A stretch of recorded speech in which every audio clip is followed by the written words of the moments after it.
একটা বাঙালি বলুক যে আমি বহিন ভাবে এই মাটির উপর বেঁচে আছি।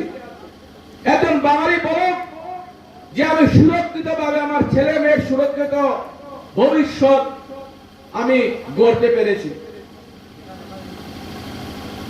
আমি মনে করি একজন বাঙালি আজকের তারিখে বেরোবে না যে নিজেকে বাঙালি বলে মনে করে। আমি একজন করোড়পতি হয়ে গেলাম, আমি একজন বিধায়ক মন্ত্রী হয়ে গেলাম, এটাই বাঙালির শেষ নয়।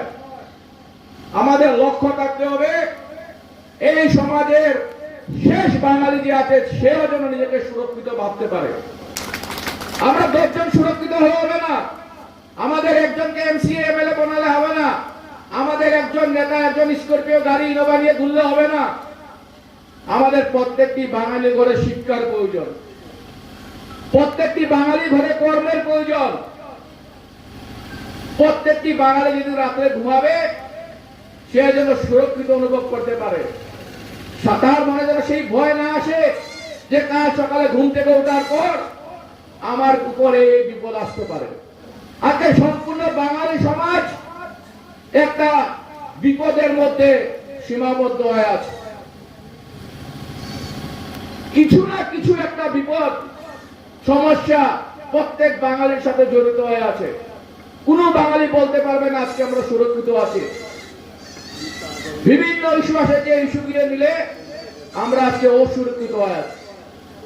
তার জন্য প্রয়োজন সংগঠনের। সংগঠন কোন জাতির বিরুদ্ধে নয়, সংগঠন আমরা কোন ধর্মের বিরুদ্ধে নয়।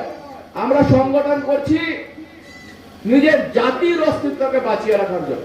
যে আমি জাতির কাজ করতে যাব, আমার বিরুদ্ধে কেস হবে, আমাকে জেলে নিয়ে যাবে, আমাকে পুলিশ তাড়া করবে, এই ধরনের যদি ভয় ভীতি মনে থাকে তারা সংগঠন না করা ভালো। সংগঠন করার দরকার নেই। আমি বলবো না যে আপনারা অসাংবিধানিক কাজ করুন, আমি বলবো না আপনারা বেআইনি কাজ করুন। জাতির স্বার্থে সংবিধান আমাদের যে অধিকার দিয়েছে সেই অধিকারের মাধ্যমে আইনের গণ্ডির মধ্যে থাকে সাংবিধানিকভাবে আমাদের লড়াই চালিয়ে যেতে হবে।